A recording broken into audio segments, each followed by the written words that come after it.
Welcome to the Schools of Excellence podcast, a place for insightful conversations about building sustainable schools of excellence. Join me each week as we explore the importance of leading with your values, creating impact, and leaving a lasting legacy. My goal on the show is to provide you with clarity, elevate your mindset, and equip you with practical strategies and inspiration. I'm Chanie, a proud mother of four, a former New Yorker, now savoring sunny Florida vibes. With a professional journey spanning 18 years across all levels of school leadership, I bring nuanced insight that delve into the intricate details of running a center, as well as the broader visionary aspects of leadership. Thank you for joining me for this conversation. Let's build a legacy of excellence together. Hey there.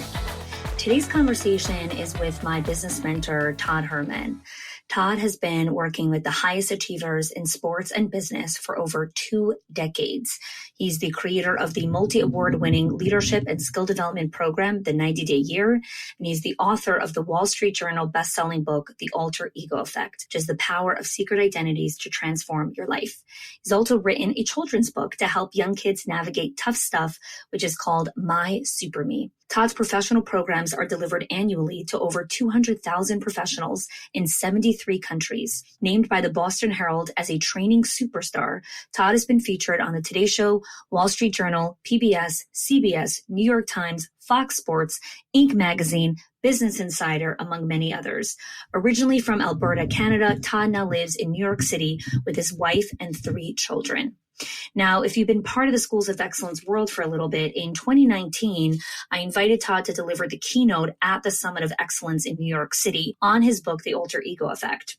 And so today's conversation, we actually dive into a whole different realm on deep into mentorship, his personal experiences with mentors, and how he became a mentor and a coach to so many, as well as his practices for being the best in his field. I hope you enjoy my conversation with Todd Herman. I met you back in 2016, obviously, through your 90-Day Year program. And then I joined Basecamp in New York City a little bit after. So going on 9 years now. And over the course of just being in your world and, just having the opportunity to be mentored by you, there's so many moments and highlights of your own mentorship journey, starting from all the way back home for you, that I'd actually love to start this conversation with: how have the first mentors in your life, your parents, really impacted so much of your own mentorship and coaching journey that you've been on, for almost 3 decades at this point? Sure. So I'm one of those people who I won the lottery ticket on parents. They're just good humans. And I grew up on a big farm and ranch in Alberta, Canada. And, as I think the baseline of the best mentors to start with, they helped me with character, integrity, the way that you go about things, like doing it the right way. And they weren't necessarily, because a lot of times when people think about mentoring, they think about someone who's mentoring you in your career path, like kind of explicitly with the plays to run, the skills to build, and things like that. Well, right before I was going away for university and college, my parents had said to me, whatever you're going to go, because they knew that I wasn't going to be the kid who comes back home and takes over the farm. I had older brothers who were going to do that kind of work. They were better at it than me, had more of an interest in it as well. But they said, like, you're going to go and do things that we're going to have no experience in whatsoever. But we hope that we've given you the right foundation to kind of build whatever it is your life is going to be off of. And they were 100% right. Now, the one thing that my dad did say to me, because we were personality-wise not quite different. We shared the same values, but he was a quiet guy. I'm gregarious, extroverted. You're not quiet? No, I'm not. And he said, we were standing in the corrals on the ranch, and he said, we stopped and excuse the language to the listener, but this is the way that my dad spoke. He said, Todd, you see that piece of cow shit over there? And I said, yeah. You can take a piece of cow shit and wrap it in a red ribbon, but it's still a piece of cow shit. And it's to this day one of my favorite lines. I've said it on stages for the last 20 8 years. And I've had people come to me a decade later who were a college kid graduating, and they said that made such an impact because sometimes I was going into interviews and I was thinking to myself, yeah, I like the idea of working for this company, but that manager is, a red ribbon wrapped around, insert name. And the reason he said it to me is because I'm such a people person, and I always indexed very highly towards people liking me when I was younger. Like I just did, and I worked my way through it. But it was, warning me that you're going to meet a lot of people who might be in fancy suits, fancy dresses, whatever, but just make sure that it's not a red ribbon. And that's one of my favorite hard takeaways from my parents was that. Yeah. We talk a lot about values in schools of excellence and really building a business, building a school around values. And I think that there's a lot of people that say that they value family or maybe have ambitions to want to value family, really living family values. Obviously, it's very personal because each person in each season, how they practice family values are different. But when I was looking for a business mentor, when I first started the company back in 2015, I knew that I needed someone who really valued family because family is one of my top 2 values. And when I think of mentorship and someone really walking along the journey, whatever mentorship was, their business or personal life, I knew that I needed that person to honor at least one of my top 2 values, or it would just be completely out of integrity. For sure. And watching you, just having your parents at the, live event retreats and the respect that you gave them, how much you talked about your kids. You didn't just preach and play platitudes to family. You really, really live it. And I think it's very, very different to see someone in the industry, and especially, a man who really practices family. So I'd love, again, if you could just take us a step further. When you look at mentorship, that's just my personal lens when I'm looking for a mentor. When you coach people on if they're a good fit to work with you, or if you're looking for your own mentors, what are some of the filters that you use when you're like, is this going to be a good person for me? Is this person going to really shepherd me on my next journey?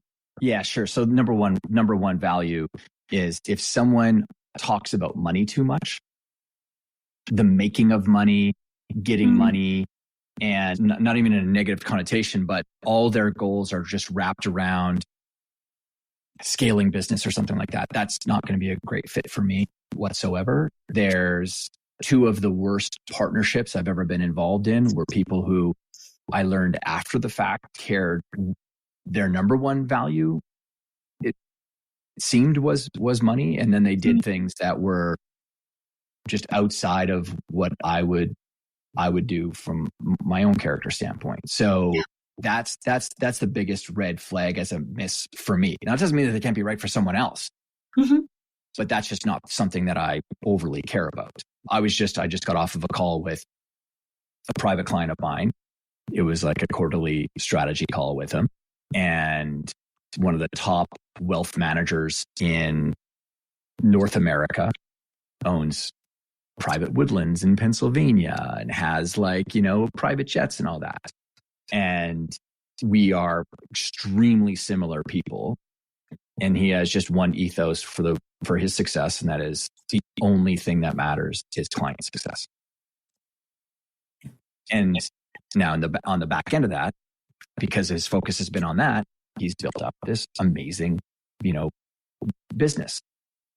So he just happens to have made a lot of money, but it's because of these other values that he cares about. So that's one, is that. And then the other thing that's a red flag for me is time. That people equate, whether it's impact or quality or value on time. Because what happens then is if they think that they're buying my time, and that, let's say you and I have a 60-minute call ahead of us. Yeah. That just happens to be the container of space that we have to do the things that we need to do. But if we're done our conversation in 8 minutes, we've solved things, issues have been taken care of, and you're left in a great place, then great. I just bought you 52 minutes because of my expertise and skill set. Yeah. So, when someone starts asking me questions, on, if they ever get to the point of talking to me because they've, jumped over hoops. Because I only privately mentor 5 people every single year. And then we have other group programming. And I always say that there is no client in the history of my life that has extracted more value from me than you for the least amount of time or money even spent. So kudos to you. And it's because of just your approach. But when someone asks me like, how much time do I get? And that's a red flag for me, because they're indexing value is an equation towards time spent with me. And that's not it, because I work at speed. And I can do that because I have such a wealth of experience and skill set. And I've honed that over a long period of time. Yeah. So again, like speaking to the wealth of experience and wisdom that you've really accumulated, I love your origin story of how you became a coach and how just your whole story is fascinating. Can you take us to how you really started what it is that you're doing right now? Completely accidental. One of the thorns in my side is when people tell the origin story of their entrepreneurial self. And it's like, it sounds like everyone had a vision from the start of something that they wanted to go and do or build. And mine wasn't like that. I played college football. I was a good athlete, and I started volunteering coaching at a high school and would spend more time with these kids kind of navigating their mental game, because that was my strength. And I was fascinated with it and was diving down the rabbit hole of it at a young age, and had just built up a good tool set for myself and was just passing it along. These kids started getting really great results, specifically actually in the classroom is where they were getting the results. One kid in particular went from a 29% average, which was his average from junior high school. And this is now a high school kid. He was 29% average, and he went to the honor roll in 6 months. And that's because I was kind of teaching him with, and with frameworks. And this is now like such a specialty of yours. Yeah. I drew out a picture of kind of how his mind, how the mind works. And it just sunk in with him. It was the first time someone communicated to him in a way that he got it. And now after, the long career that I've had, I realized that he was ADHD. So he just needed a picture, and I just did. And I spent the time with him. So this mom came up to me and said, hey, would you mind, I'd like you to do some one-on-one with Kirby. Could you do that? He was the first client. And I said, yeah, I'd love to. And it was just this awkward pause, and we're facing each other. And then she's like, okay, Todd. And because I was 21 at the time, how much do you want to charge? she's like coaching me through the process of being. Now this is when you take money from me. Exactly. And so I said, how about $75 for a package of 3 sessions? And that was my rate for the first almost 3 years. So $25 a session. They were in-home visits with kids after school and maybe even before school. And that's what I built my little mental game coaching business off of, was the hustle of pre-morning and late afternoon, evening with people. And yeah, so that's kind of where it kicked off. Yeah. But I didn't know that this was actually a business though either. Right. I just thought that because there was no coaching, coaching wasn't an industry back then. This is 1997. And then also there was no mental game coaching really. There was some at the very top level of sport, but not at the amateur level or team level necessarily. Yeah. So I was like, is this even a thing, or are people just giving me money because they kind of like me and they know is that, you can't build a business off of that, I don't think. Mm-hmm. And so I was like, well, the only thing I know how to do is speak, because I grew up in 4-H. So if you're not familiar to the listener, 4-H is like agricultural Boy Scouts. And in that club, you had to do a speech every single year as a competition. So I got very comfortable with speaking. So I resolved to do as many speeches as I could in the province of Alberta, where I was at the time, in the next 90 days. And I'd do them for free. So, I had my little pitch. I'd call around to people, and I booked 2 in the first week. And by the end of that 90 days, I did 68 speeches, and I did so much focused activity that I never had to market that business really again, because it was all word of mouth after that. When I first started hearing some of the stories, because you're a phenomenal speaker and a brilliant storyteller, and one of the stories that you said was, you were talking, well, before you said the story, you were talking about apprenticeship and and I think it was the first time I heard that word in like 2017, like someone was actually talking about apprenticeship as opposed to like, what we know apprenticeship was in American civilization, really just in general. And you spoke a lot about one of your first mentors, Jim Rohn, and then Harvey Dorfman. And I would love if you can share just how you were able to connect with such incredible mentors and be under their wing for so many years, and how that really impacted you. So lots of questions here, but start wherever you want. Yeah. So the first one was accidental and the second one was intentional. Okay. So the first one, Jim, was accidental in that my uncle was winning an award in Canada for Construction Person of the Year. And I'm really close with this uncle, and he invited me to come with him.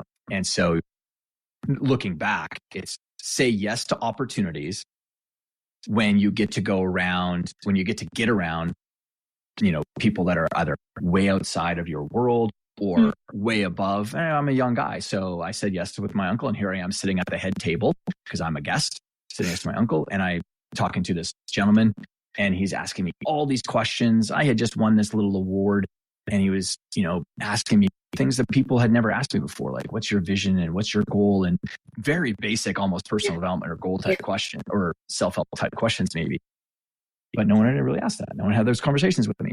Then all of a sudden dinner ends, and they said, this person comes up to the mic and says, we'd like to now welcome Jim Rohn to the podium. And so the guy sitting next to me is Jim Rohn. And for someone who doesn't know, he's one of the best business philosophers of the 20th century. Forbes named him number 3, and one of the greatest speakers, such a unique speaker as well. So he goes up and delivers 56 minutes of the best thing I'd ever heard. He had such a unique way that he spoke, sits back down afterwards, and I'm like effusively apologetic. I'm like, oh my God, I'm so sorry. Because, here he is. He's a celebrity to everyone else that's in the room. I didn't know it. Just this idiot kid. And he's like, no, it's okay. And of course, why would you know? And so I said, well, that's what I want to do someday. I want to be able to do what you just did. And so he gave me some things to go and start this little fledgling business. And I happened to go and do them right away. Actually, this was a Saturday. I went and did them all on Monday. He gave me 3 tasks. I called him back at about 1:30 in the afternoon that Monday and said, hey, this is Todd. I just met you, blah, blah, blah, 2 days ago. I did those 3 things. And he called me back the next day and was basically like, you're the first person who's ever gone and done it, because I've offered this to other people. Yeah, call me back after you do this, because people perceive him as a mentor. Yeah. But a lot of people don't go and do anything with the advice. And so he called me back, and then he kind of gave me a few more things. And that's how that relationship started. It wasn't really starting as a mentorship. It was just, hey, do these things. I'll help you out. And then it turned into this relationship in that first few years. Yeah. So great takeaway is be someone who takes action immediately when someone that's of a, whether it's higher standard or higher value or advanced in your career, just follow up and do it. And, but then as I was growing my business, I was trying to develop myself as a mental game person. That wasn't Jim's world. And I was reading all these different books, and a lot of the psychology books just didn't make sense. It was theoretical. I'm like, this stuff doesn't make any sense on the field to talk to someone about this. So I kind of had this, I think it's the farm kid in me, this a little bit of a, bullshit detector for stuff. It just wasn't pragmatic. Yeah. But one book did, and it was The ABCs of Pitching, which was written by Harvey Dorfman. And he was a mental game coach to professional Major League Baseball players. So this was now December of 1999. I reached out to him, just cold called him to his home in North Carolina, left him a long message saying, hey, you don't know me, but I have this fledgling little thing. I know enough to know that I don't know everything. Your book is the only one that makes sense, your stuff. So can I come down and, be an assistant? Can I clean up your office? I'm sure you have another book that you'd like to write. It was a very long voicemail. I probably used up his entire recorder back then. And he called me back a couple of days later, and his kind of first words were, you don't want to come live with me, kid, do you? And I was like, no. I have an aunt and uncle who live in the area. This is in North Carolina. I was in Alberta at the time. And I talked my way into coming down to North Carolina. Originally, it was going to be like for a week. I ended up being there for 33 days. And I lied. I did not have an aunt and uncle in North Carolina. I found a Motel 6 for $28.50 a night, and I maxed out my Scotiabank credit card. because I wasn't making a lot of money at the time, but I had a lot of energy, I guess. And I got to witness the best mental game guy in the world work with the best athletes, because at that time it was the baseball offseason and they would make this pilgrimage in to see him. You know what it's like, come and do private days with you. Yeah. And that's what they were doing. Yeah. And he invited me to come and sit on these sessions. So all of these ideas of what I thought you would work with a pro at, and I had one pro client. He was a rookie in the National Hockey League at the time, but it was not my stable of clients. I was still working with a lot of amateurs and doing like workshops and stuff. But, I went from, that would have taken me 13 years to figure out what Harvey showed me in 33 days. And then just the side conversations. And then he started funneling me clients because he was just too busy. He was a massively in-demand person.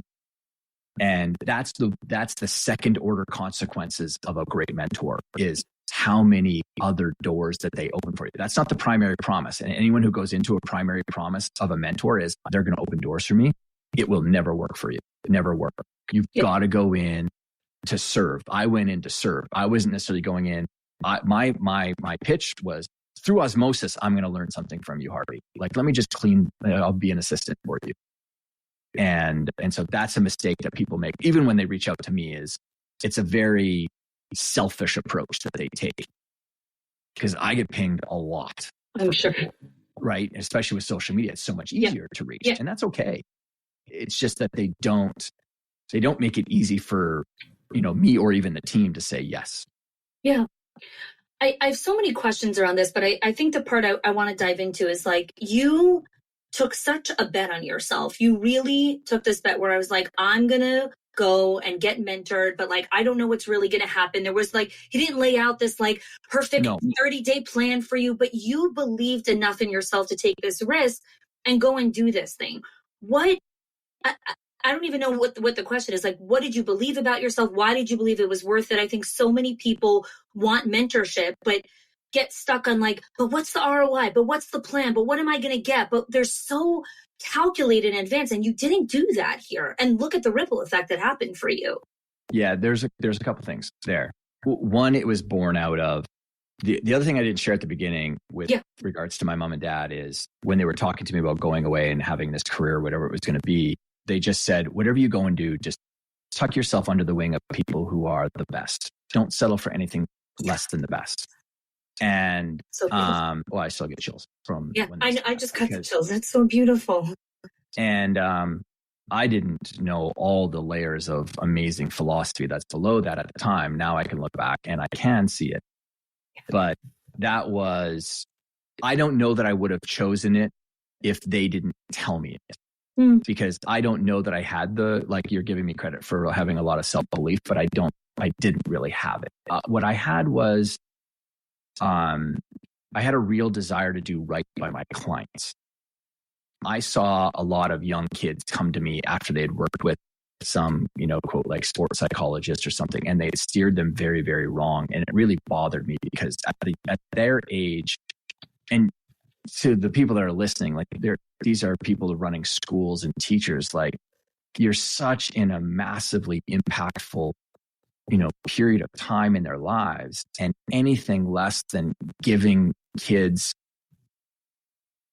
a foundation of opportunity to help them realize whatever their aspirations are I just took that stuff very seriously. And I saw how much it, destroyed the confidence of some young athletes. And so it was kind of a little bit less about me. I wanted to be great at what I was doing. That was behind it. I wasn't probably conscious of it. I think I was more not insecure, but I just did not want to fail people. So I was driven a little bit by pain in some way. And because I don't want to gloss it over. That was what I was driven by, was I don't want to screw up. And the one way of ensuring that doesn't happen is just getting around people that are way better than me. And that was one of the things, tucking myself under the wing of the best. Thankfully I didn't reach out to other people who I had resonated with their book maybe a little bit earlier, because in the end I kind of discovered that they were, their house was built on sand kind of thing. So I picked the right person. Yeah. So those were the motivations. I don't know that it was really me betting on myself as much. It would be nice to be able to say that, but I don't know that it really was. No, I appreciate your honesty. Yeah. But there's something that's been a through line in my career, in my life, which is I really love doing right by the client. And you know this just from our relationship is being very patient with that prescription for people. And I've said this to many people at the time, or not, I've said this to many people, that just because someone asks you for something in the moment, you do not need to give a response to that answer. You don't have to give the solution to it right now. In fact, one of the best scripts you can learn, and this is pause this, write this down, rewind this, hit the 30-second rewind on Apple, podcasts to really let this sink in, is to say, you know what, let me get back to you on that. Because when you do get back to them on that, the message that it sends to the client is, wait a second, I wasn't in the moment on the call with Chanie, and she just responded to me 8 hours, 12 hours, 24 hours, 36 hours later, which means, because this is how people interpret it, she was thinking about me when I wasn't in her presence. And she actually did follow up. Yeah. The anchoring effect that has on another human being is profound, because most people are walking around the world feeling like they can be insignificant or not seen.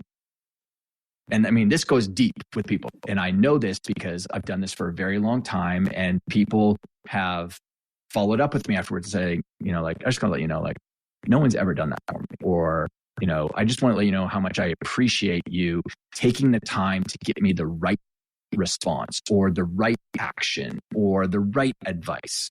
So yeah, just that reflex has been a big part of, I think, my approach to what I do. Yeah. When I think of one of the factors that I believe that make you so unique as a mentor is the custom tailoring to each client. And I think a lot of people can say, I custom tailor to each client. And I know that I have a diverse clientele, but they're all in the same industry. They're all school leaders. So while it's a diverse group of people, they're still all into the same industry. Yeah. When your clientele is so diverse, from men to women to Olympians to athletes to business owners to billionaires to you, it's the whole run of the gamut. And yet every single one of your clients feels like, I'm seen, I'm heard, you know exactly what's going on over here. And to mentor a roster of clients that has such different pursuits and ambitions in life it's tremendous. And I would love for you to speak to what are your practices, or how you've really been able to show up and serve and care so deeply about clients, even when they're coming from such different backgrounds, and so many that are just different from yours. Like sometimes I'm like, how do you relate to this person? Like, it's not your world at all. Yeah. So, I mean, let's go to the qualities that are shared among kind of most people that makes it work. One, I'm very curious. I really do love finding out how different things work. So that means I expose myself to so many other sources of content or reading material. Like, I love learning about different industries and the nuances of how they work, because what happens is when you learn about a whole bunch, you see that there are like 90% of the puppet strings are the exact same. The things that make them successful. So that's one thing. You see just the commonality of things. Mm-hmm. So then that leads you to like, okay, well, what are the first principles thinking that we need to kind of think through, or that are there and that are present? So that comes down to like something like root cause analysis. Root cause analysis. Let's make sure that we're not solving for the surface problem. We're solving for the one that's, actually creating this. Yep. Sometimes in the moment, we need to triage. No, let's put the Band-Aid. Let's actually stop the bleeding here. Mm-hmm. And then we can go to root cause. So now that's a timing thing. Like, okay, someone doesn't want to have a philosophical conversation with me when they're, getting fed with a fire hose of whatever the problem is. Yeah. So that's it as well. And then I stay to my lane as well, honey. Like you and I have had conversations about this. I think one of the challenges that's come up in the coaching industry in general is that people think that some people think that they're qualified to be a therapist, and you're not. I'm not. I don't do therapy. I do performance coaching, which means I'm moving you in a direction towards a goal. Now, in that process, are there things that come up that are, emotionally challenged for people? Yeah.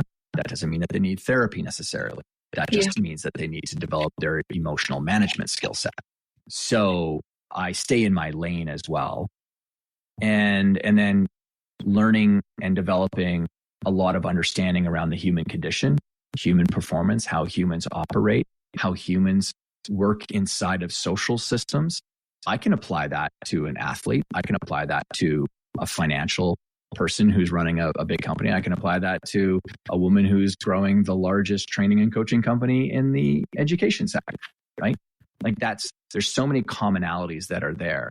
Yeah. I don't need to get overly caught up into the weeds of, this person is so different necessarily. Yeah. But then also, honey, there is because we do so much profiling with clients, different types of assessments.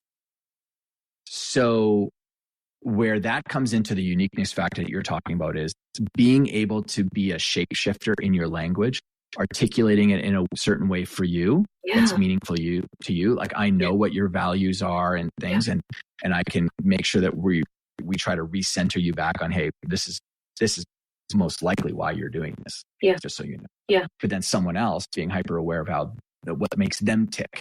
That it's that subtle little combination of their uniqueness factor, their individuality that then makes it feel like it's very customized. Yeah, that's so interesting.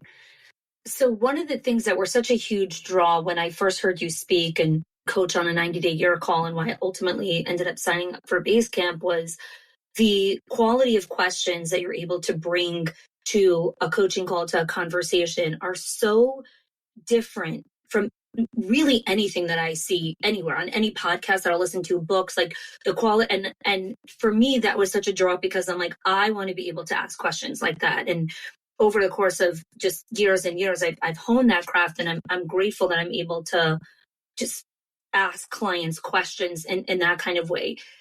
The question that I get so often, and I want to ask you this, is people are always asking me, how do you become a better question asker? Like, how do you learn how to ask better questions? They're always asking me, like, give me the cheat sheets of your questions, or, how do you do that? I'm curious how you've developed this skill and this craft. I think a great place for people to start is there are category types of questions. So before we go to like, hey, here's a question that you can ask, that's a very specific thing. There's categories of questions. A good example of a first place to start as a category of questions is clarifying questions. Right? Tell me more about that. How do you mean, honey, you don't have a process for articulating back to people like how to get better at their questions? Right. So that's me using your language back to you. So, and all I'm doing is and what that forces you to do, and there's a bunch of layers underneath that as to how that makes you just better at communication. When someone hears you reflect back the words that they just said, you're the first person in their day that they felt was listening to them. And that is a gift. However good the quality of the question is, it doesn't matter. Yeah. It's that the person's experience of this moment is that they feel seen or they feel heard, right? And then what that does is it prevents you from also jumping into prescription or jumping into solution finding, which as a group, guys will do more, right? Because we want to fix this. But school leaders as well, like there is this fixer mindset of just wanting to solve the problem, wanting to get it out of the way so I could go solve other problems. And it's such a practice to learn how to not fix it. And again, like you're saying, the types of questions so that you're not entering the fixer mode. Yeah. So to that, great point. The other mindset that comes along with this that makes question asking so much easier is the realization that the hardest part of communication is coming up with the language to say what it is that you're actually experiencing on the inside. Most people have a hard time articulating and forming the statement or forming the opinion or forming the, whatever it might be, the issue, the challenge. And so when you understand that, even if someone is attacking you, sometimes they're attacking because they're so frustrated on the inside because they don't know how to say it. And so that's coming through in the way that they're now conversing with you. Yeah. And so that's why clarifying, like, honey, you just said that you're really frustrated with the teaching staff here at the school. How do you mean frustrated? So again, how do you mean? Tell me more about that. Yeah. You just said this, like it's all clarifying. So you're taking this one statement and I'm drilling in deeper on it so that I can get down to like really a root cause of like, or I'm getting down to what they actually mean. So going back to your original question of like, how do you get so good at asking questions? So there's mindsets around it, curiosity. Yep. There's a mindset of clarifying. There's a mindset of understanding that human beings, we are clumsy with our communication. We sometimes don't know exactly what to articulate. Yeah. Right? There's studies that show that if you have a limited vocabulary, it affects your ability to earn in your lifetime. Yeah. Well, that's interesting to me. So then that's because we don't have the ability to say what we actually mean. Mm-hmm. So anyways, just going back to and giving people like tactical things. So there's clarifying questions.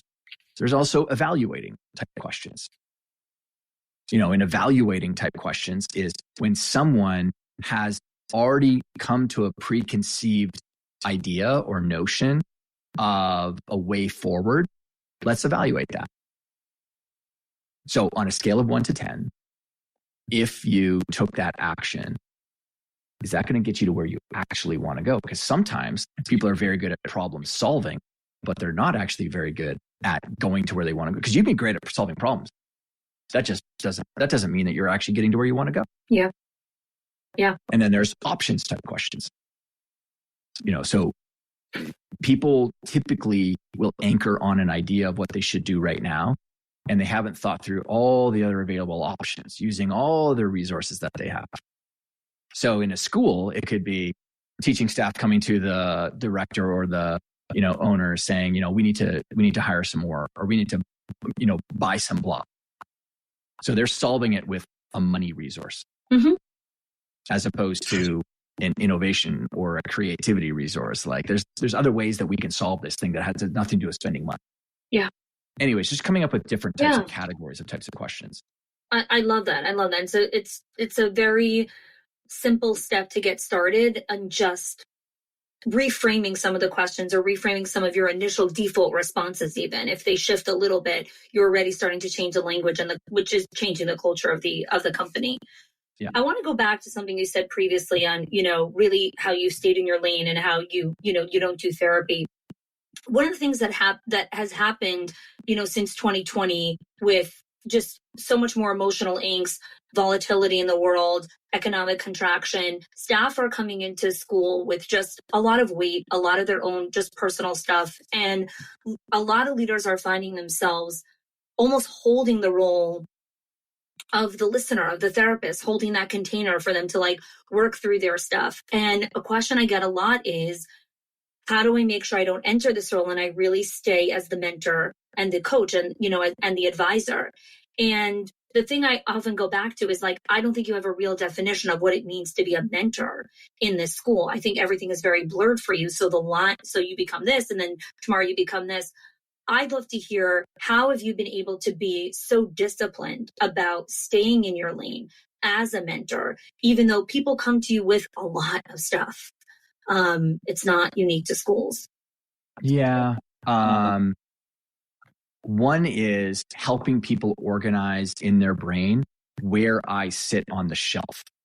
Huh. So I'm okay with someone writing a label on me in their world, because it's their world. I mean, because then I become highly useful to them when they know that I'm not doing, you can come with me for, like, I love to give guidance and direction when it comes to, hey, you know what? Like, I actually do know the right person that could be a therapist for you. But when they know that they're not going to be able to come to me with therapeutic type issues, it's actually so useful for them. Even though they might be left with the same problem or issue, they can go and find someone else to help solve that. And like I always tell people, make sure that you're not getting, say, massage advice from your, real estate agent, right? Like, or you're not getting real estate advice from your, massage therapist or whatever. Like, just organize people in your mind a little bit better. So that's one thing. And really, mentoring is about really two main things. Mentoring is about showing and experiencing. That's one category. And then the other category is offering guidance. Coaching is another thing. Mm-hmm. But mentoring is about showing and experiencing. So you're showing people through your experience. That's what mentors are unique, because they are people who have done it. Yeah. And then offering guidance. But it's that right from the start, creating an anchor point for someone where they understand what role you play in their career success. And you can say, hey, if you ever come and you've got, and this is completely preferential to the person, if you have, challenges at home or whatever, feel free to bring them in. And I can offer some guidance.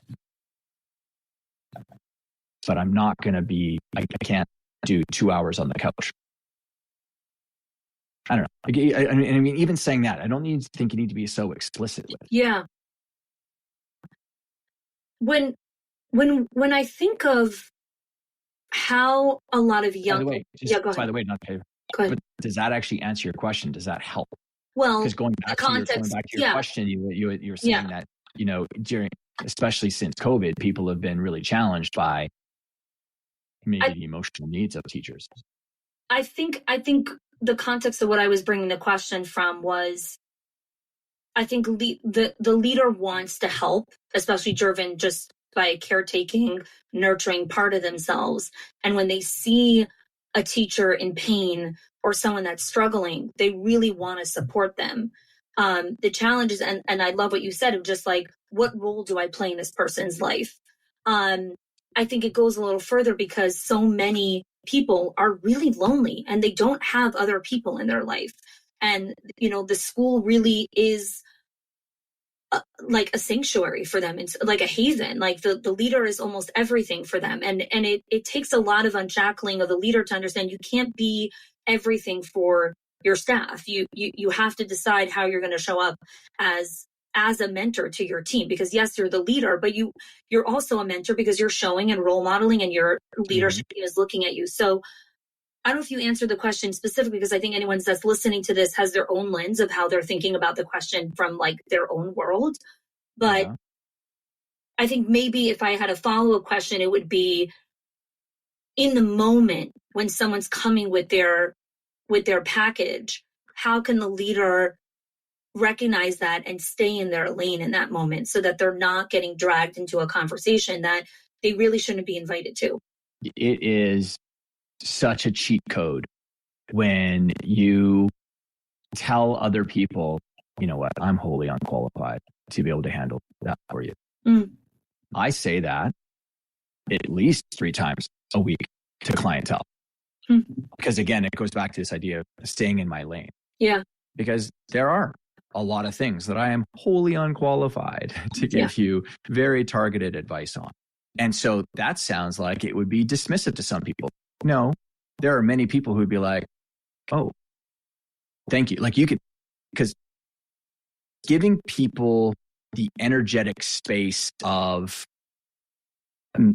just listening in that moment and then saying, hey, I'm wholly unqualified to help you with that. I would actually suggest that you talk to, it could be a counselor at the school, or it could be someone else. When you also understand human dynamics, the one thing that I could give someone is if they are going through a really rough patch, as a mentor, I could say, you know what, just to help you through this process, why don't you come in and check in every single day? Because I know that when you're going through this, it's like there's a brain fog that's there. There's like, so just check in with me and I can help you set the plan for the day. Yeah. Okay. So this is great because that brings me kind of into the other thought I wanted to unpack here is mentorship. You were talking about space, right? And kind of helping the mentee or the client kind of figure out, okay, is this really the problem? Is this the problem? Where do I need to go from here? Mentorship is a lot more, it's a longer term relationship. It's a greater investment versus, being the trainer in the school, or like everyone comes to you for problems, you shoot off your answers and then you move on.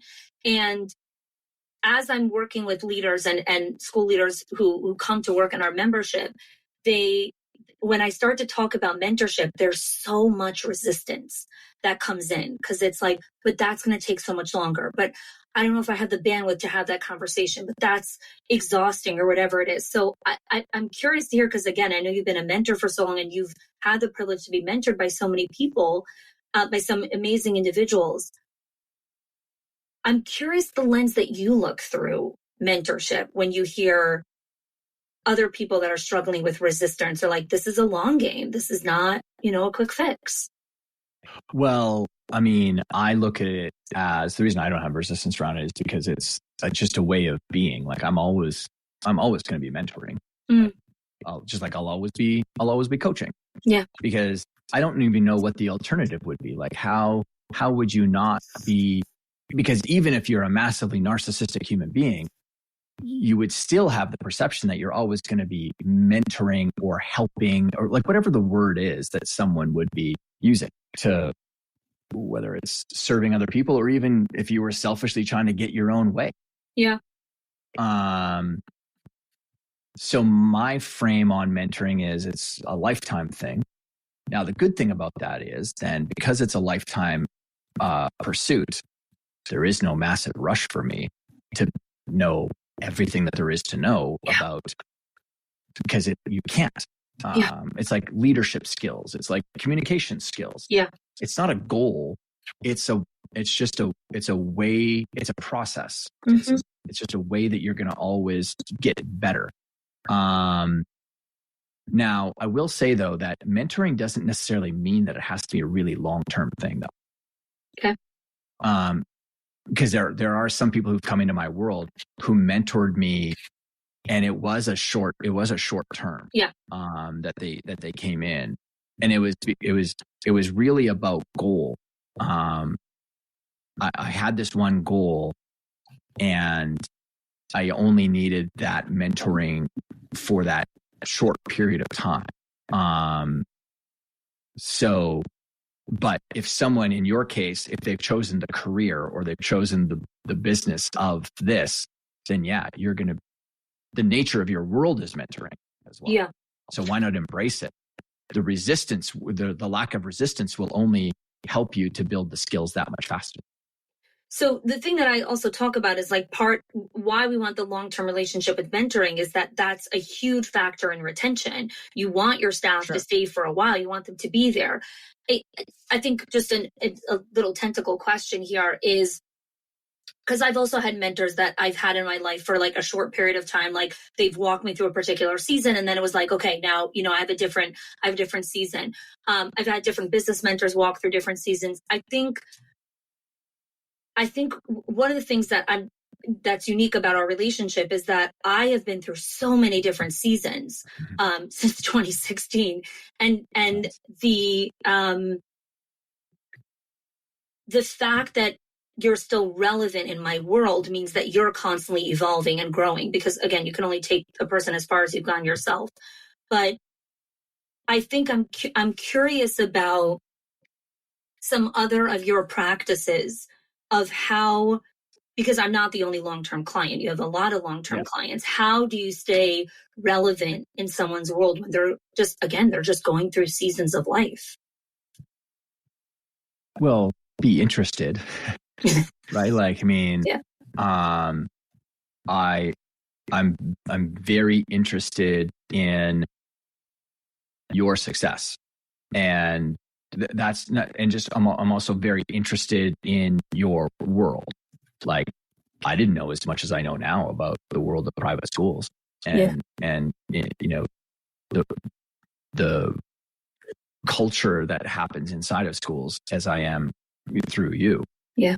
And also encouragement is the other thing. Like, I love the encouragement part of this dynamic that we have, because like you said, the seasons of life that you're going through, which also means there's friction points in the transitions between seasons. Yeah. Right? I talk about this a lot, Sure. that if you're doing, I think you've got some teaching around this in your classroom content around transitions. Yeah. Right? Like, where's the breakage point in class? It's the start of class and it's the end of class. So if you're going to develop a system or an SOP or whatever, let's start there. Yeah. Well, the same thing holds true in sports.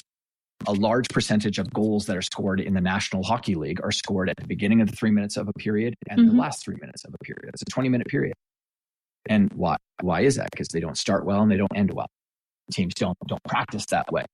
But the point about that, coming back to encouragement, is because I know that you're going to be always growing and advancing, that means that ergo, you're going to have a lot of transitions and a lot of friction. And so I love building the skill set of getting even better and better and better at helping people navigate those transitions. Yeah.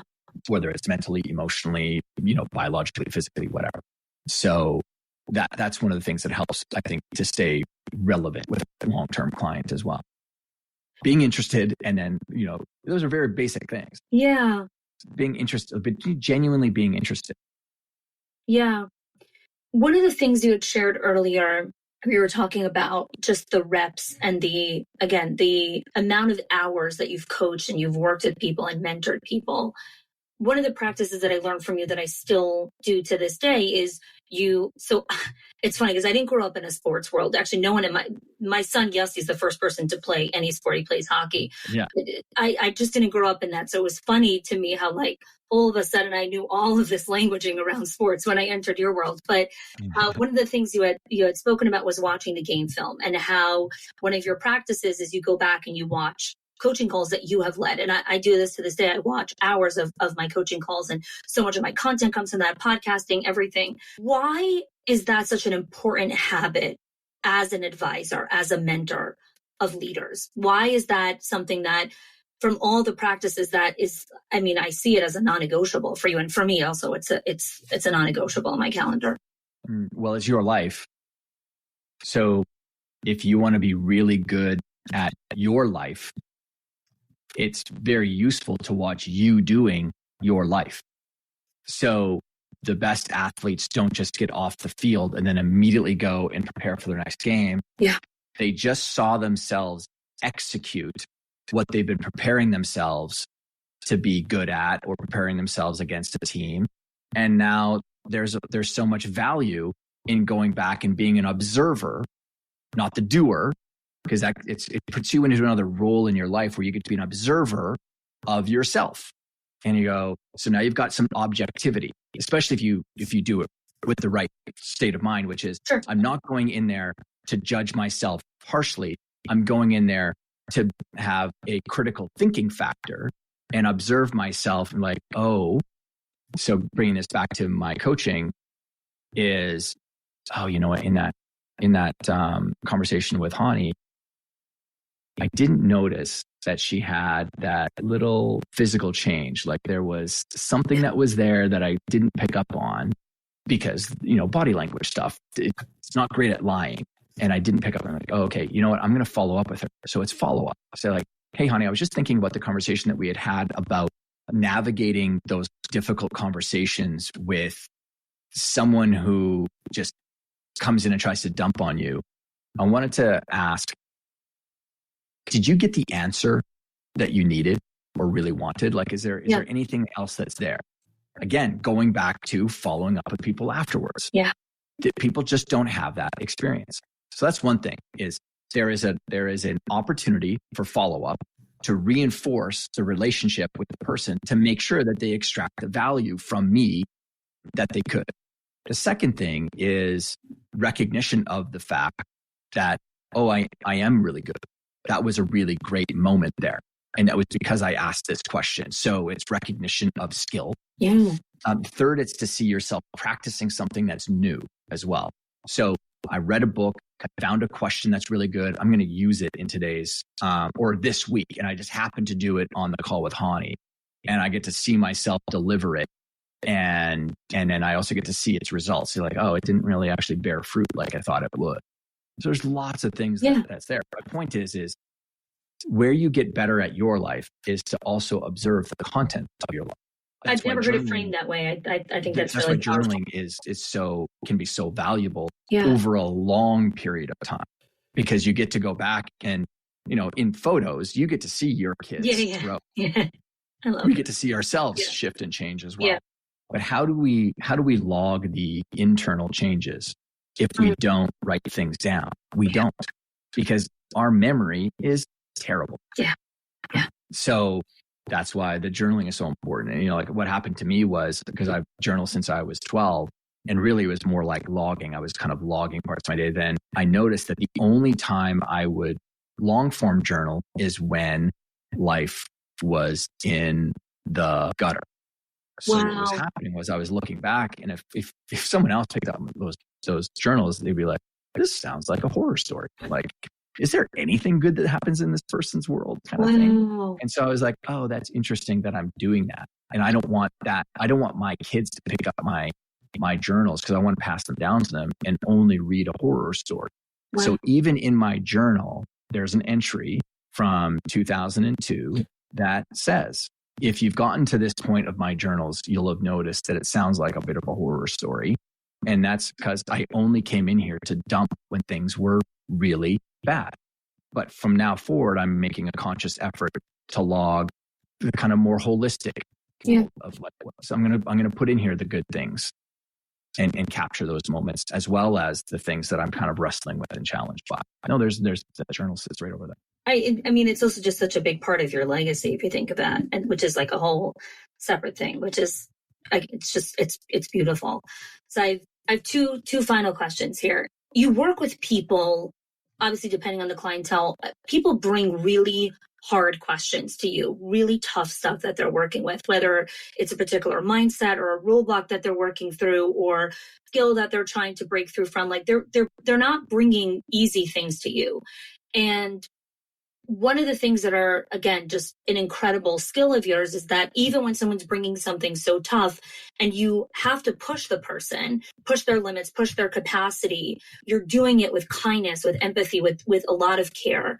And I think sometimes that can come off paradoxical, where a lot of school leaders feel like if I push my staff, or if I push their limits, or I push their capacity, then I'm mean, or I'm a jerk, or I'm unkind, or whatever it is. So can you speak to how you've really been able to create such a beautiful harmony of, because I know you've pushed me, I mean, just where I was in 2016, where I am today, just you've pushed so much of my own limitations, my own beliefs, my own capacity to do things, but never in a way where I'm like, oh my God, go away from me. Like you're pushing me way too hard.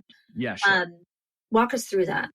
Well, because the first thing is I want to make sure that I'm aligning to your goals, not mine. Yeah. Right? Mentorship isn't about me trying to create the perfect model of me. Yeah. Mentorship is making sure that I'm giving you the opportunity to create yourself. So me understanding your values, me understanding your goals, that's place, not number one, but that's Sure. a building block on the foundation of you getting to where you want to go. I also know that especially there's useful stereotypes that are out there.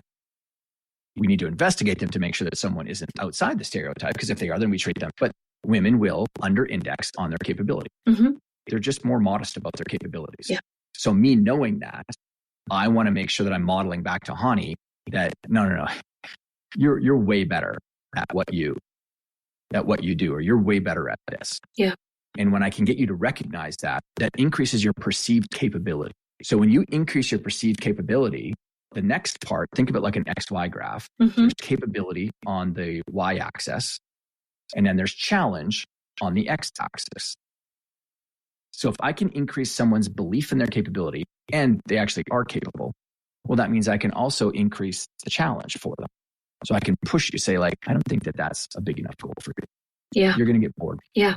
Or you're not going to care as much about it. We can shoot higher. Yeah. And so there's also language there. We can. I'm not saying you can shoot higher. We can. I always want to align myself beside someone. And the other more powerful word in leadership, I think it's one of the most powerful words in leadership, is less. Yeah. It's not you go do it. Let's go do it. Yeah. Let's do it. So to your point, I want to help people see their capacity, see their capability as being more than what it is, so that I can create the container to add challenge to it. What that models back to people is the great book Flow by Mihai Csikszentmihalyi. And that what I just gave you is his model. I'm not going to take credit for it because his model is about capability across the bottom and challenge across the x-axis. And when you get into the upper right-hand quadrant, that's where the flow area sits. What you're talking about is when people overly challenge themselves, but they actually don't have the capability. Well, that's where a lot of entrepreneurs or leaders will go, is more. I'm going to do more. I'm going to add more to my plate. And then you get into the anxiety zone, the stress zone, the burnout zone. Yeah. If you continuously operate there. So I'm mindful of that. I have a framework in my head and a model in my head of, hey, where is Chanie at specifically, or where's this person? And they're getting way too much. They're trying to do too much stuff. Yeah. Let's dial things back. Look what happened to you 2 years ago. Yeah. Right. We just come out of, a year and a half, 2 years of COVID, and you and your team were working on so many projects. And so we said 2022 was the year of no projects. Yeah. Nothing new. What happened? Great year of growth. Yeah. Why? Because there's a season for that. Yeah. Optimizing and systemizing things. So it's an optimization season. Yeah. So my last question for you is around not so much really any person listening to this. A lot of people feel. Sorry, can I interrupt you for 1 second? Yeah. The other thing too, and this isn't necessarily coming across in the podcast, but you know this about me, is I am a massive jokester. Yes. If people here are familiar with archetypes, the jester archetype is my number 2 archetype. Yeah. And the reason I say that and why it's important is the ability, and this doesn't have to be for everybody. I've had great mentors that aren't like jokesters, but the ability to bring levity to things is one of mine.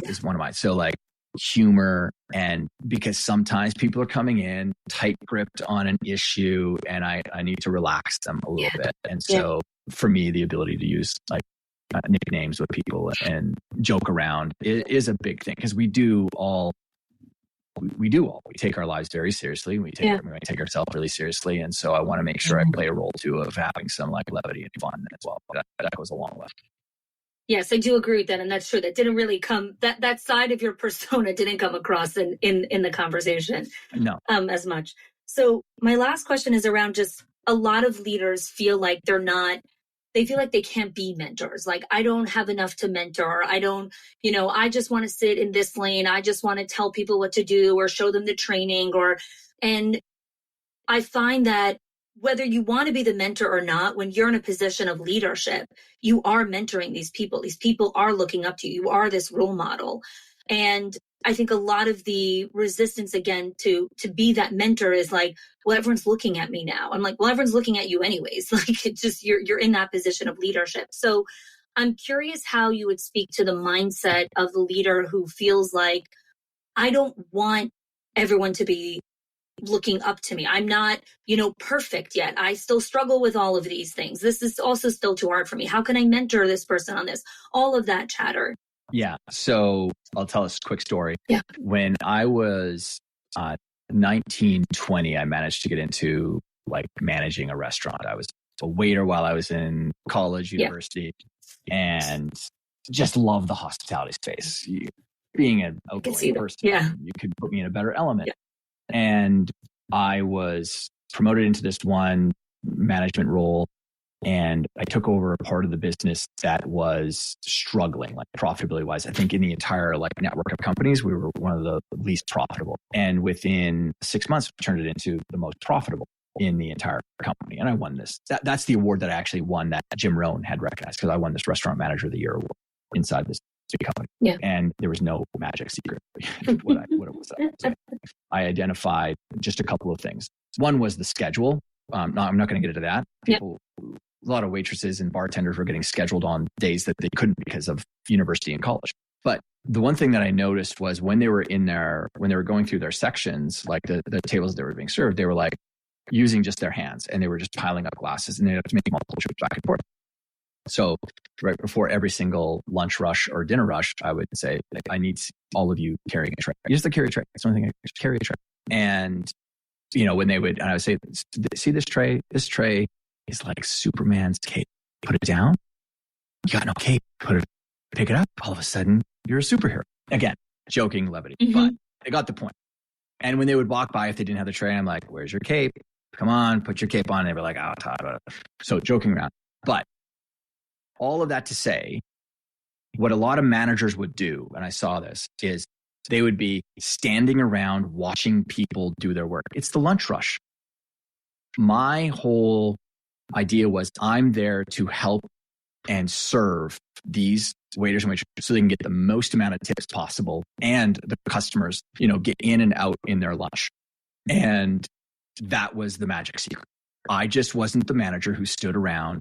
I was there to help serve and make my waiters, waitresses, bartenders more successful. That's what a good mentor is going to do as well. It's not about me. I don't care about the label, honey. Yeah. Yeah. So everyone, when you're saying you need to be a good mentor to other people, or people are resisting against mentoring, screw the label. Who cares? It's an act of service for other people, because you're serving them in their career. That's what you're doing. Who cares about the label that you're going to give yourself? But you're offering guidance to them. You're showing them how to do something. You're modeling. You're giving them, you're leveraging your experience with people. That's what you're doing. I mean, whether someone calls themselves a mentor or not, but that's just good leadership. That's servant-based leadership. Yeah. And I don't care about someone perceiving me as a mentor. If that's the word that they use, that's great. Yeah. But I'm here to serve. Yeah. That's what I'm here to do. Yeah. Todd, you've been just an incredible mentor to me over the last, 9 years. And I'm grateful for our relationship. Easy, honey. Come on. Don't give me too much credit here. So I know, but it's been a joy working alongside you, and just being able to get coached by someone who's just works with so many different people. So really grateful for that. And thanks for coming on the show. This has been a long time coming, and I'm grateful we got to have this conversation. Always, anytime. Thanks, honey. There were so many highlights from this conversation personally, and I want to take a moment here just to kind of loop back on a couple of things that really stood out to me that I want to bring to your attention. So one of the things that Todd had shared in our conversation was be the person who takes action right away. In his story on how he had ended up being mentored by Jim Rohn, was that simple step that he took right away when Jim had, given him those action steps. And that led to this incredible experience of him being mentored by Jim Rohn over the course of several years. Another highlight for me was when Todd had shared the story before he had left home, and his parents had told him, whatever you do and wherever you go, tuck yourself under the wings of good people, of the best. And I really just love this as a guiding principle in leading and building a beautiful life that is led by values and legacy. Like, this is just such a beautiful mindset and belief to have as you go through life. Tuck yourself under the wings of good people. Another really powerful highlight that I loved was the coaching practice of when someone brings you a question and you don't necessarily know the answer right away, you want to think on it. Todd had shared, let me get back to you on that. And that is really sending a powerful message to your staff, to your leadership team, that you are thinking about them even when they're not in your presence. We talk so much in schools of excellence about really creating cultures where teachers feel seen and heard and valued and appreciated. And adopting this practice of, let me get back to you on that, and then loop back with them later the next day in a voice message, in a text message. There's like a million different ways of communicating. It really, really sends that message. I feel seen. I feel heard. I'm valued and appreciated in this company. Another thing that was really powerful of our conversation was we spoke about helping leaders understand how to not cross the line and start, becoming the therapist and the mom and the this and the that. And Todd had really shared being super specific right from the start, what role you play in the career success of this person that you're mentoring. And that specificity is so helpful. And so if you're doing interviews now, or you're hiring, or you're onboarding, really give that clarity from the get-go. This is the role that I will be playing in your career success in this center, during this season. And lastly, we ended off with really mentoring is this lifelong pursuit. And Todd had shared, because it's this lifelong pursuit, it means there's no rush for me to know everything or do everything right now. Much like leadership and communication, it's not a goal, right? It's something that you're always getting better at.